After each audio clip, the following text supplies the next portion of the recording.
Welcome back to the Krueg Show. Larry Krueger with you on a Monday, and we're talking 49er football with one of my favorite, Matt Barrows. I'll say it. I've said it for years. I'll say it again.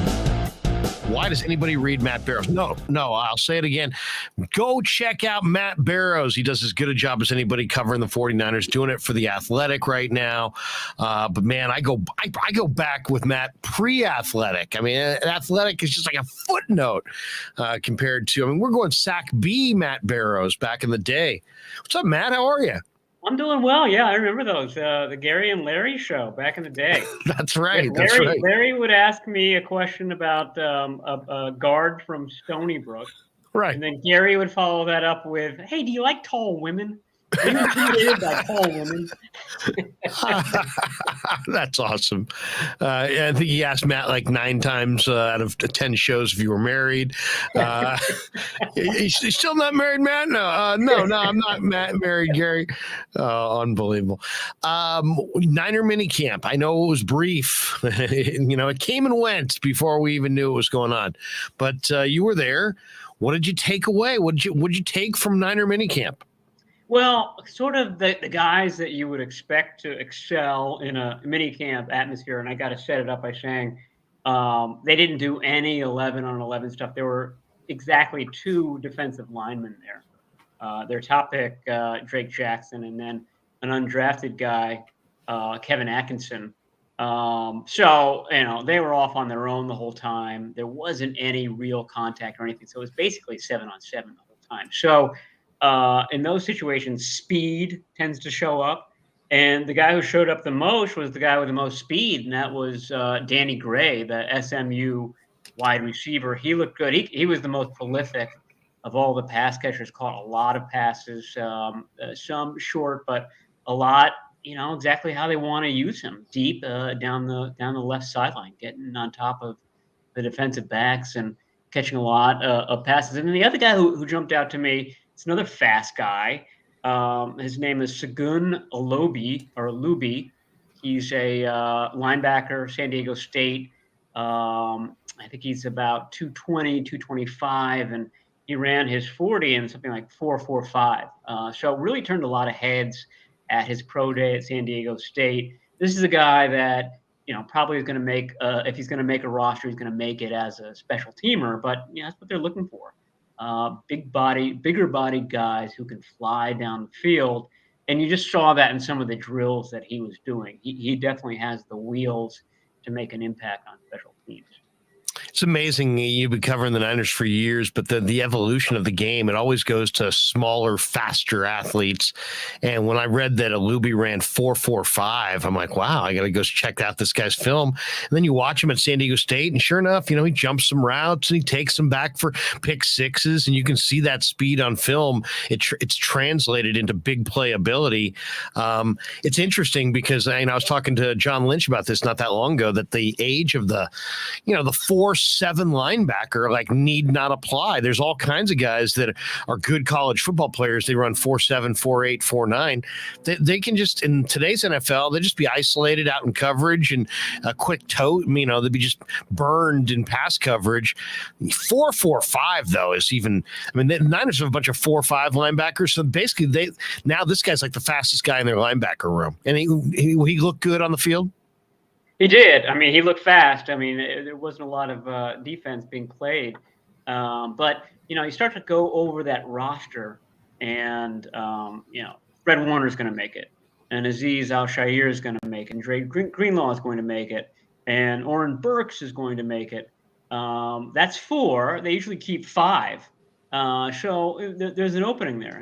Now you're talking about Demetrius Flanagan Fowles. You're talking about Jeremiah Gemmel, who's another undrafted guy, and you're talking about this guy, Alubi. And when you're looking at that 5th linebacker, you're thinking special teams. This guy has to be a special team stalwart, and so I think Alubi at least has the traits to be exactly that.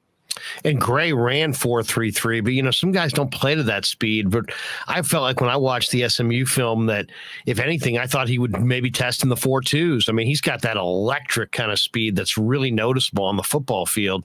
There were a number of people down there that their first takeaway reading their articles over the weekend was about Gray and all the space he can potentially create this year. Did he really stand out? And how did he look catching the football? He looked good. There was a drop, and that was something that he was noted for at SMU as well. And he punctuated that drop with 10 push-ups, which I think is probably a leftover from his SMU days as well. But I agree. I mean, I remember back in February thinking, okay, the 49ers are going to draft a receiver, and it's probably going to be a fast guy.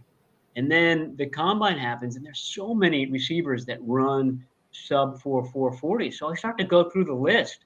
And when I watched their games, Velus Jones, for example, the Tennessee wide receiver, he didn't play to that speed. I mean, he had other traits. He was better at breaking tackles, maybe. But there were a lot of guys like that where you don't see 4.33 when you watch them on the field. Gray was the exception. I mean, he looked 4.33 when he was out there, because you want to see the guy get the reception and then just take off and accelerate away from the defensive backs and things like that. And he did that. I also thought he was good on the deep ball, on the 9 route stuff, where you're just kind of looking over your shoulder, and you have to be able to track the ball, and you have to be able to kind of keep your head stable enough to bring it in and not lose speed, not break stride. And it's something that track guys aren't always good at. I mean, Jerry Rice was fantastic at that.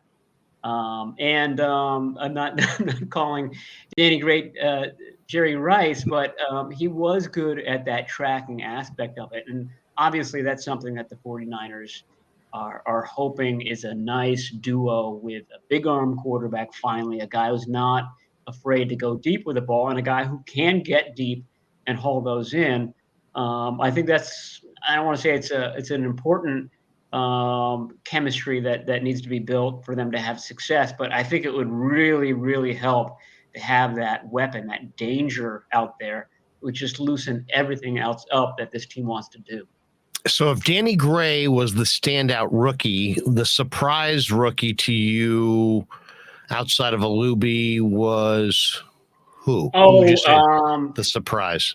Well, there were some tryout guys who looked. There was one, I can't even remember his name, but a tall 6'4" Kiki Chisholm, I think is his name. Yes, exactly. He stood out because of his height. He's quite tall and made a lot of catches along with Gray as well. I mean, I was watching the linemen, and I was watching Jason Poe, and what'd you think? Remember, I'm just getting everybody up to speed. He undrafted guy out of Mercer, played at Lenore-Rhyne as well. So not a lot of great competition, and he's smaller. I mean, he's like a bowling ball. He's 6 foot tall, 300 pounds. But I'll tell you, I mean, when he's out there next to the other offensive linemen, including Spencer Burford, a 4th-round pick, he doesn't look all that out of place. I mean, he's definitely smaller and more compact, but not so much so that you think, oh boy, this is never going to work. I mean, I think center is definitely, and I think he was playing right guard, and it was Donovan West at center. There were only 5 offensive linemen, so everybody had to have a specific spot. But I mean, he looked the part, and he moves. He moves very, very well. I mean, he moves like one of these old school 4-7 linebackers that you were talking about. And exactly. You look at him, and he walks into the media room, and you're thinking, oh, okay, that's a defensive lineman. That's somebody, you've seen that body type with 49ers in the past. Not quite as big as DJ Jones, but sort of that, like I said, fire hydrant shaped guy. So, Ian Williams type of guy. So he's just got a lot of athleticism. It's for him, it's finding the right spot for him. Matt Barrows is with us. It's the Krueg Show on a Monday as we talk Niner football. Matty was at the rookie minicamp, but Matt, you also do a piece every year in The Athletic that's one of my favorite pieces. It's kind of a draft recap, and you sit down with somebody in the front office, usually like an Adam Peters type, and he kind of gives you their insight into their draft. And I think that I always gain a lot from it. Why? Because you get an idea of their thinking. You get an idea of what stood out to them sometimes about some of the guys they drafted. Sometimes they'll tell you, hey, this guy had a gold helmet designation. I think Colton McKivitz might have been that guy. Talanoa Hufanga, I believe, was that guy. That gives you a little insight into that's like the highest honor they give any of their draft eligible guys. What did you glean from your post-draft sit-down this year? Any great nuggets that you can share with the audience? No gold helmet guys this year. None, huh? Wow. Yeah, out of 9 guys. And it was sort of counterintuitive because there were more draftable players this year than in previous drafts. And that's why I think if we're talking about some of these guys that went undrafted, probably would have gotten drafted in other drafts.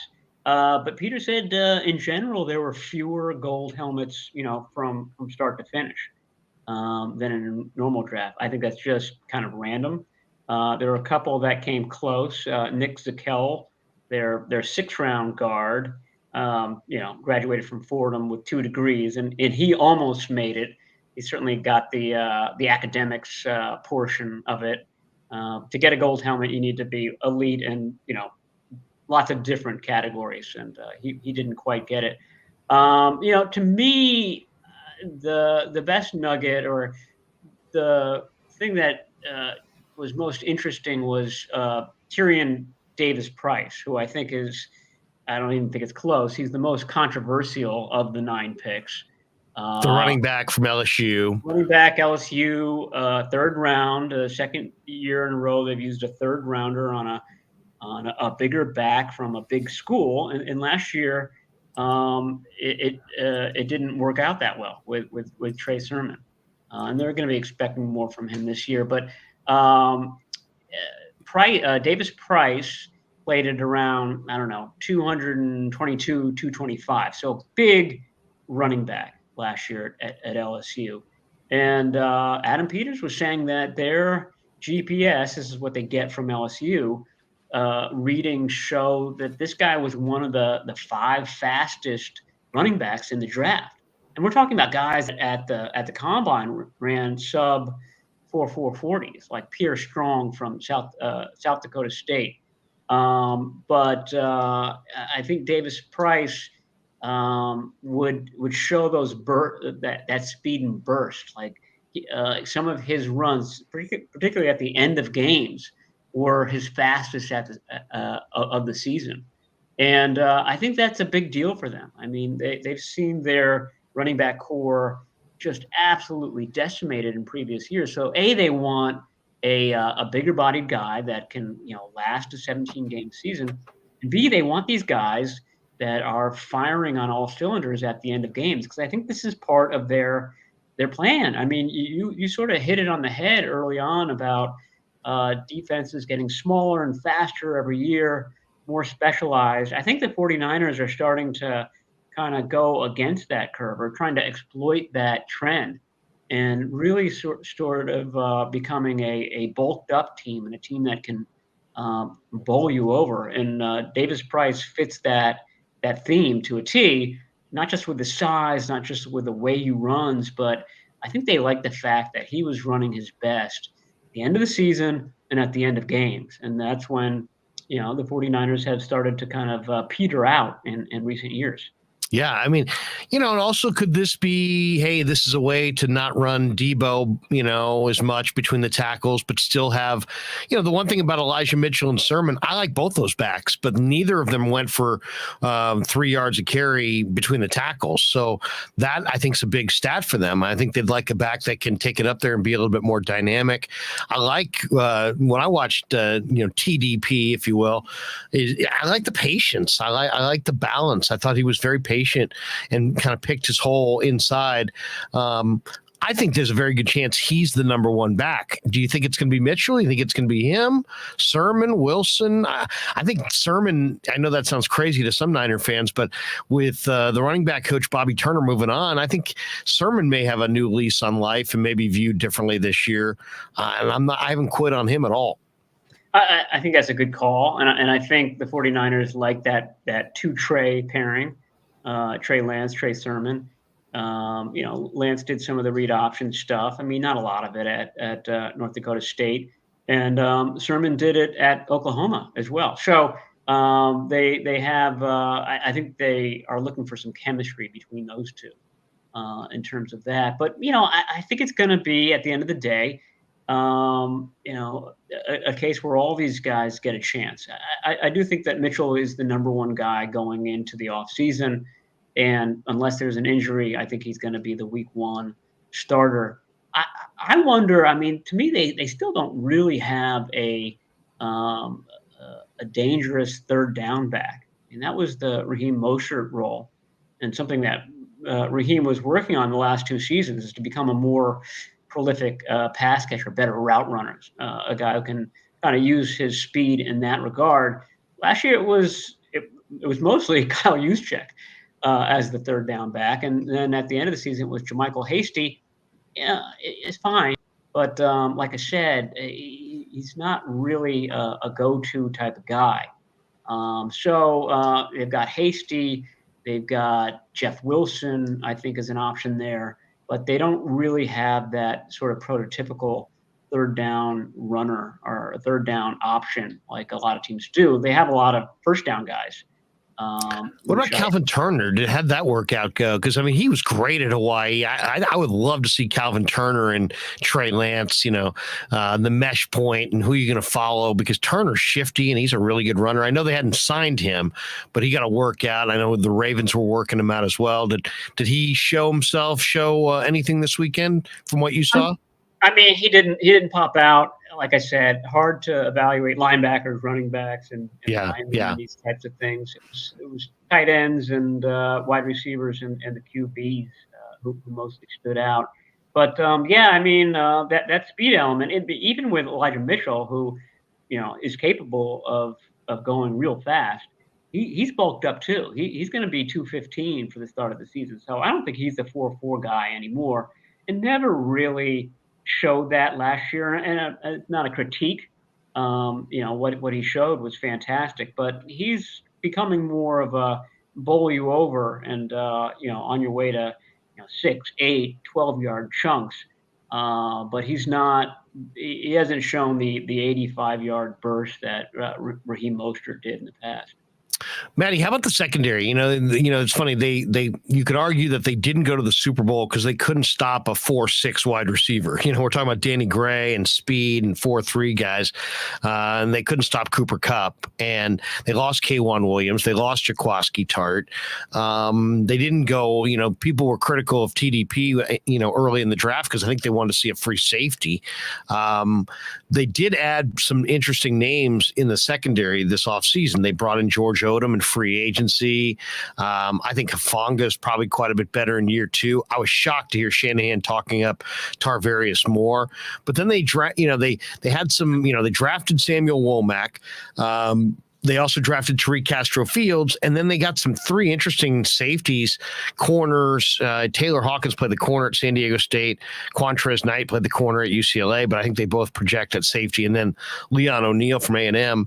Any of those young, that's 5 young defensive backs. It's good to see the numbers, but did any of them show well this weekend? Yeah, I thought Quantrez Knight did.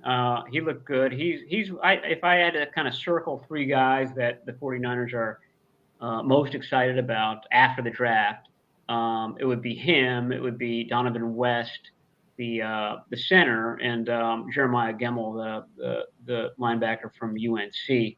But Knight is interesting. I mean, Knight is playing. Mostly played in college. He started in Maryland, and I think he went to Kent State. Then he ended up at UCLA. So he's been a lot of places, and he played a lot of positions. But the spot where he was most effective was this. And every college calls it something different, but it's basically nickel cornerback. And sometimes the guy is lining up on the edge as as a pass rusher. Sometimes he's covering tight ends. But they want that player to be a playmaker, to make a lot of plays in the backfield, to cover the slot, to cover the tight end. And he looked good. I'd say he's a poor man's version of Jalen Petrie, who was my draft crush. I know you follow this very closely, Larry. Yes, from Baylor. From Baylor. Right. So Petrie ends up. And where did Petrie wind up? What's that? Who got Petrie? Do we know? Tennessee? The Texans. I think he went to Houston early in the second round. So a lot of people liked him. Yeah, that was a good draft crush. A lot of people liked Petrie. Well, it was a little unrealistic for where the 49ers were sitting at with pick 61. I think he went like 38 or something like that. But my point is that this guy, Knight, makes a lot of those same plays. Not as big, obviously not as prolific as Petrie was, but he does a lot of the same things. So he jumped out. I've heard, and I didn't see this on Friday, but I've heard people who follow San Diego State say really good things about Taylor Hawkins. And he's somebody that did a little bit of cornerback safety, and the 49ers definitely are looking at him first at safety. And that seems to be the spot where there's the biggest opening. And then I should point out that Castro Fields, the Penn State cornerback with sub 4.4 speed, he's over 6 feet, long arms, tons of experience, played at Penn State. Some people think that he's got safety skills as well. The big critique with him at cornerback is that he wasn't much of a risk taker. He kind of played it safe the whole time, and that seems to be more of a kind of a free safety mentality, and maybe that's where he ends up excelling in the NFL. Did Kalia Davis take the field, or is he still hurt? He's still hurt. He was working out on a side field, and working out pretty strenuously, so it doesn't look like he's a long-term project. But he was. There were 3 defensive linemen there, and one of them was recovering from an ACL. So he's probably not in the going to factor in the spring or in the summer, and he may start the season on PUP, but he's sort of an investment for the future. As far as the O-linemen, it seems like there's a lot of speculation as far as their future positions. It sounds like Poe's either a center or a guard. I think West is a center. But Burford played both right and left, both guard and tackle. And Zakel's got experience all over the place. It sounds like maybe he projects inside. What are you hearing as far as positions for these guys? Yeah, I think it's West at center for sure. I mean, he's got the most experience coming out of college of any of those guys. Zakel never really played center at all. I mean, he was only starting to play guard at the Senior Bowl. So I think he's a possibility. I mean, he's definitely the sort of cerebral type. I mean, you get a little bit of Alex Mack vibes when you talk to him. But I got to think that's down the line. Next year and the year after, that sort of thing for him. Burford is interesting. I talked to Scott McLuhan about him, and McLuhan is very, very good on certain positions. Guard. McLuhan's old school. Yeah, who did McLuhan like from this draft? Because he's got great eye for talent, I think. Yeah, he does. I mean, and he's good at defensive end. He's good at linebacker. He's good at tight end. Like I said, he's good at offensive line and defensive line. And he liked Hufanga. He liked Hufanga 2 years ago, I think. Hufanga a lot. Everybody liked Hufanga, but he liked him a lot. He had Burford, who went in the 4th round, as a second rounder. So he liked him. But it was one of those things where you talk to Scott and he tells you, oh, yeah, I had him rated as a second rounder. And you're getting ready for all the great things about the guy. He starts telling you about the things that the guy can't do. And the thing that jumped out to him is that he needs to get stronger, especially if he's going to be lining up at guard. But he really likes the athleticism. He likes the frame and just the way that he moves. And he thinks that if he does add that strength, if he is tough, that's always a question mark with these guys. That's, you've got a left tackle and you've got somebody who possibly could be a starter at guard as well. Drake Jackson's, your first impression of Drake Jackson was what? He needs to get into shape. He was winded, and I have to give him a little bit of leeway here because, like I said, it was just him and this other guy, and they're working with the two biggest psychos on the field, and that's Chris Kasarik and Daryl Kapp, his assistant. These guys just scream all practice long for like 2 straight hours. They're trying to get this idea of burst, of getting off the line of scrimmage real fast. And I think it's clear that Drake Jackson is not quite yet in training camp shape. And I think he had something like 14 pre-draft visits, and that's a huge number for a player. And that usually means that they're going to struggle in whatever that first, whether it's a mini camp or an OTA, because they've been on a plane for the past month and a half. So he and Atkins, and especially him, were had their arms over their heads, trying to expand their lungs for the hour-long practice.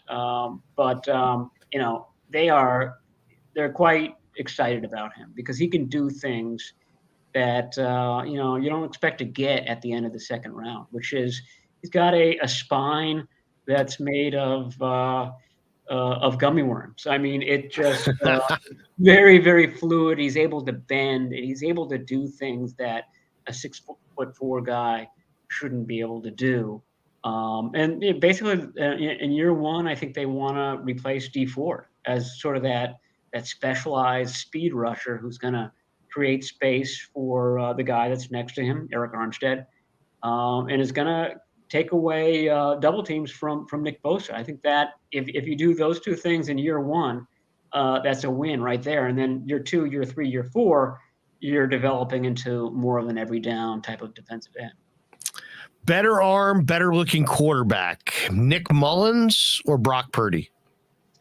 I can't say that I remember Nick Mullins from his rookie minicamp. He was undrafted. At least Brock Purdy got the Mr. Irrelevant designation.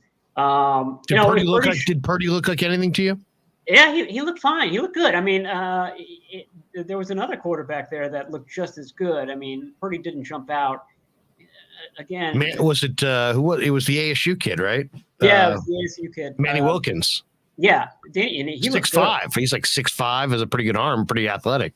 Yeah, and the 49ers don't want to have Jimmy Garoppolo around, and they usually go through the offseason with 4 quarterbacks. So if Garoppolo were to go before training camp, and I don't think that's going to happen, but if it did happen, they would need that 4th guy, and I think Wilkins would be a really nice fit. I mean, he would be the most like Trey Lance out of all the quarterbacks there.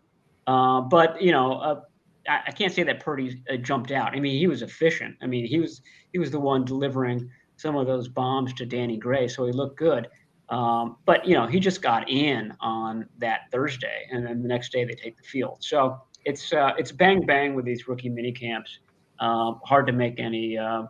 It's hard to, it's hard to draw any real conclusions because there's not a whole lot going on. 2 guys though that I really like. I like Jordan Mason, the Georgia Tech running back, and I like Tay Martin, who played at Oak State and was just awesome in the bowl game against Notre Dame. He had over 100 yards and 3 touchdowns, and just couldn't be stopped in the red zone. And he's like 6'3", 185. Not the fastest guy, not the strongest guy. But did you notice Tay Martin? Did you notice the G Tech running back at all? I noticed Tay Martin, and I noticed Tasir Mack, who played at Pitt. Yeah, for Kenny Pickett. Yeah, I mean, and both of these guys, again, this draft had 25% more prospects than a normal draft does. So I think that Tay Martin gets drafted if he comes out in a typical year. I think that Tasir Mack gets drafted. Both of those guys have nice size. Tay Martin reminds me of Kendrick Bourne, and it might be better than Bourne coming out of college. Not blazing speed, but he knows how to use his body, and he's got this short area quickness that I think Kyle Shanahan really likes. And with these receivers, it's Shanahan. I mean, Shanahan. This quarterback and receiver are the 2 spots where he takes a keen interest. And if he's not picking them out, then the scouting staff is trained in what he likes to see. and they're kind of showing him these guys. So I agree with you with Tay Martin. He just made a lot of plays. Big Play Tay, that's his nickname. Yeah, right. It's perfect. I mean, if the ball was in the air and it was a 50-50 ball, and he's not a huge guy. It wasn't like he was boxing the defensive backs out. He was just better at sort of moving his body and putting himself in a position to make a lot of plays. So I think that, again, sort of like what I was saying about that fifth linebacker, you can find 5 wide receivers pretty easily on this team, but that sixth and seventh guy, one of those guys is going to make the roster. One of those guys is going to make the practice squad. Wide open. So anybody at those positions can come in and make a mark. And both of those guys, over 6 feet. I forget what Mac ran, but it was impressive. And he was their deep threat. Yeah. I mean, and big, like 220 big. Yeah. So you would think that he's sort of he has a bit of an injury history. I think that's why he fell out of the draft. But if he picks up where he was before injuries, definitely a guy that fits this offense. Matt Barrows is with us. Lorenzo Pinto making a donation. He's here today. He says, "What up, Larry, Matt, my 2 favorite active Bay Area sports journalists, LFG, dream team. Let's keep this going." Appreciate that, Lorenzo. Thanks for watching, man. Do I get 250? We put that yeah, right down the exactly. middle, right? Yes, I'll send 250 to you. It's in a check. Now I've got this one from number 1. He says, "Larry, do you put gel on your hair?" Yes, I do. Actually, did I go a little too much gel today? Am I looking a little too thin there? Maybe. Larry, I think you look fantastic. Thank you. This is interesting. 420 Savage. Is Alex Mack about to retire?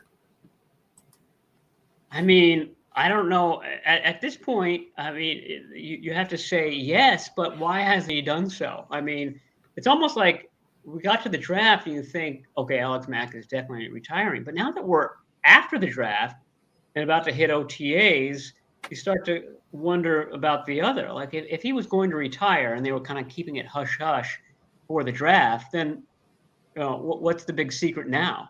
Come out and make your announcement. Now I'm starting to think, okay, maybe he doesn't want to retire. Maybe he comes back. Maybe he doesn't want to go through the whole offseason program, and he comes back for the start of training camp. But, I mean, it's been this big mystery. Nobody seems to know. I think the 49ers are being sincere when they say, yeah, we think we know what he's doing, but we don't know for sure. The fact of the matter is they've got a lot of candidates at center, and none of them has very much experience at all at that position. So if they don't have him, I think that's a real problem area for this team. Couple last minutes with Matt Barrows as we chop it up. A little Niners post rookie minicamp, regular veteran minicamp, and of course training camp getting rolling this summer.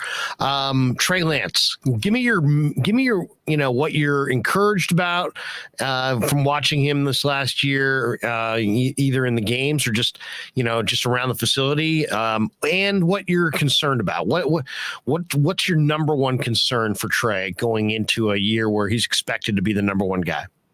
My number one concern is that year one was supposed to be this, the perfect sort of petri dish where you have this rookie, he's raw, he comes in and he learns, you build him from the ground up. And by the end of that first year, he's you built him into what you want him to be. His rookie year, for as little as he played, he got hurt a lot.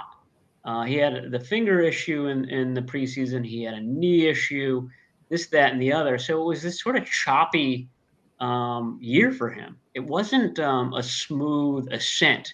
Now, I think the line graph is jagged, but it goes up towards the end. But it wasn't as ideal as you think it would be when you give the rookie just the whole year to be the apprentice.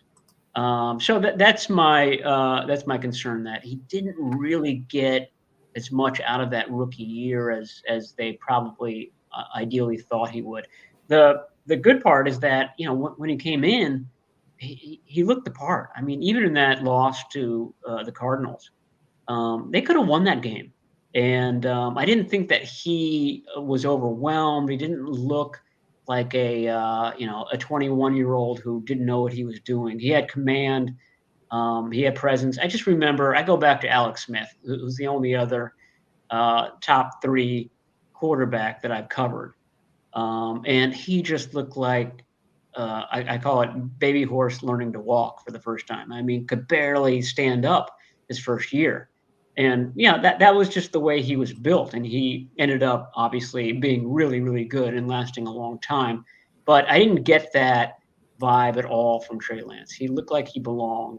And frankly, this month, May, isn't really an important month on the NFL calendar for most players. But I think it very much is for Trey Lance. He needs to send a signal to the coaches, to the front office, and mostly to his teammates that this is his team.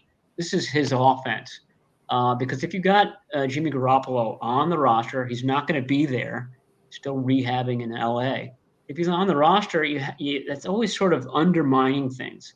And if you're not looking sharp in May in your Trey Lance, then very quickly, and it's not just the media and talking heads, I think that there would be legitimate talking among players, among veterans who had been to the Super Bowl with Jimmy Garoppolo, who would be saying, okay, why are we kind of wasting our time, our championship window, getting this kid ready when we have a guy that we know that can bring us there, just sitting there on the roster. So this is an opportunity, I think, for Trey Lance without Jimmy Garoppolo there to kind of seize control, carpe diem, and just make everybody not even kind of have that inkling in the back of their head that, oh, maybe Jimmy Garoppolo can come in and save the season.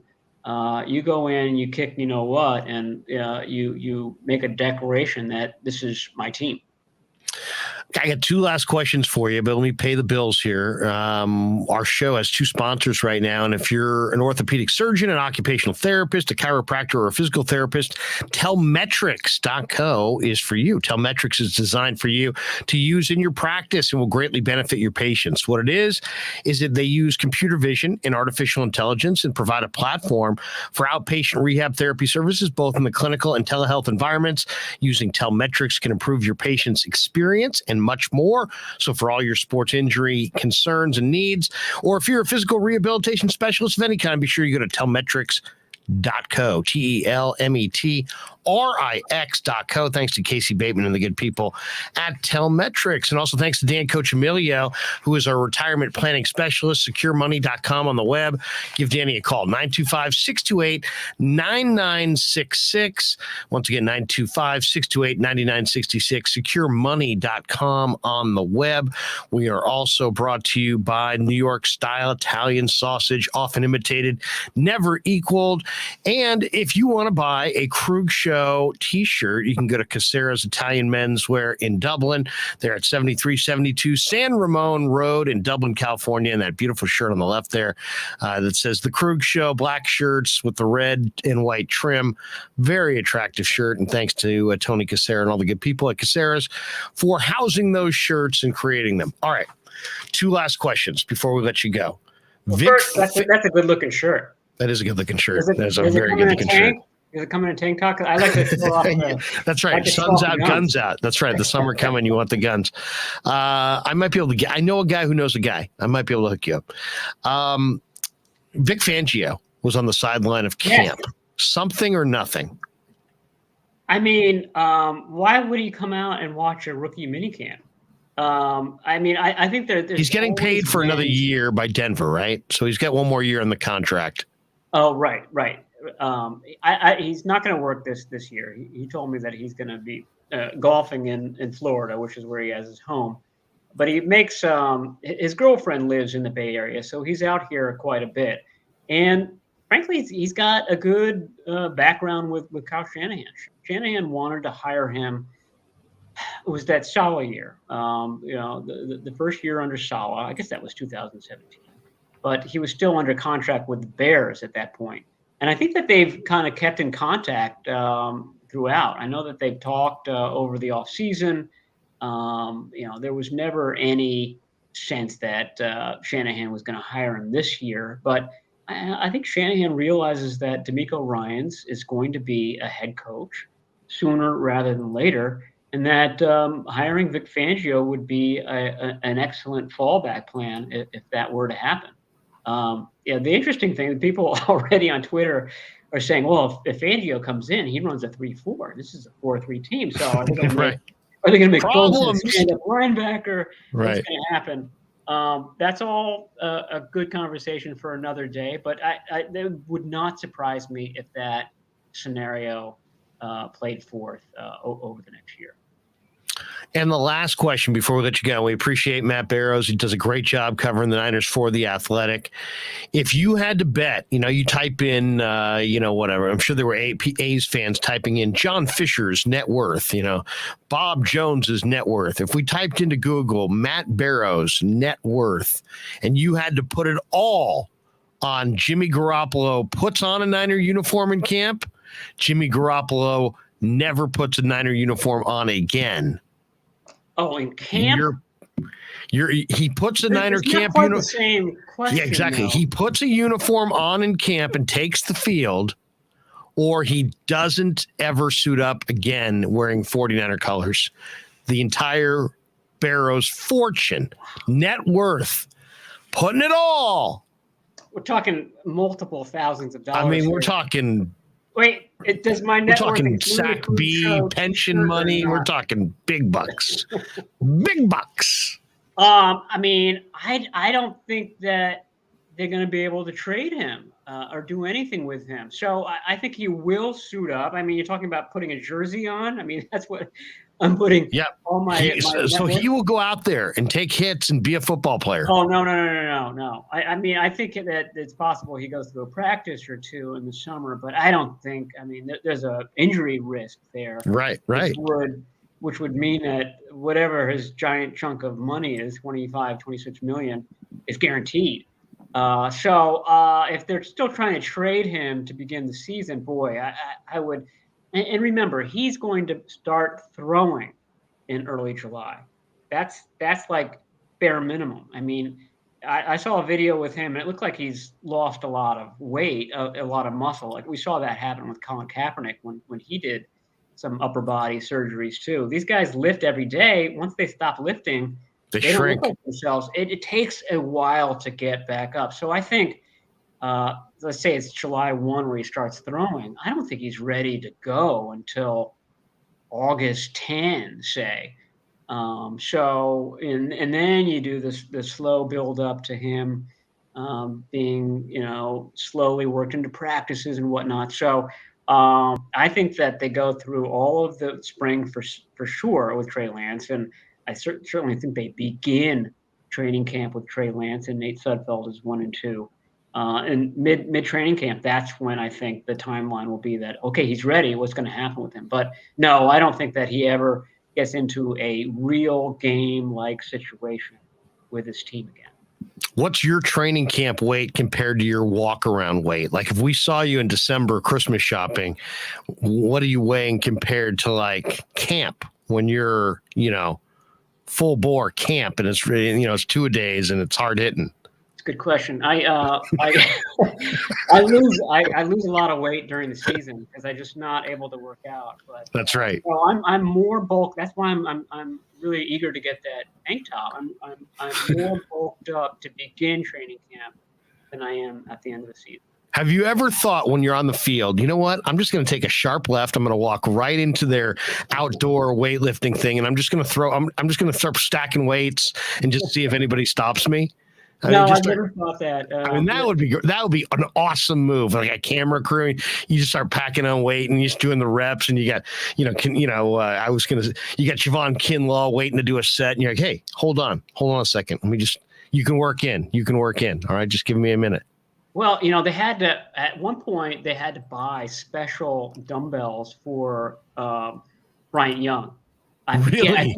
I think they were 200 pounders, and it might have been 250. But anyway, he had outgrown an NFL weight room set. So there are these, like, at the very end of the dumbbell set, there are these two things that look like fire hydrants doesn't even do it justice. They need two huge men on each one to spot the guy who's doing it.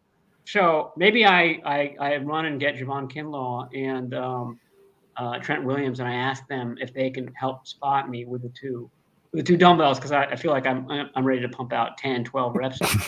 Who is the strongest guy in the Niners, you think? Because it was DJ Jones, right? Wasn't it DJ Jones for a while? Yeah, he was up there. There was a club, and it may be involved with those. I know Ebukam's kind of a beast. There's only like 3 guys that could do a certain lift with a certain weight. And I forget who it was, but I would say for sure it's Trent Williams now. And Kinlaw is probably up there. I'm trying to think who Alex Mack probably at this point in his career is lifting a lot of weights, but they don't do it like, the guys at the gym do. They're not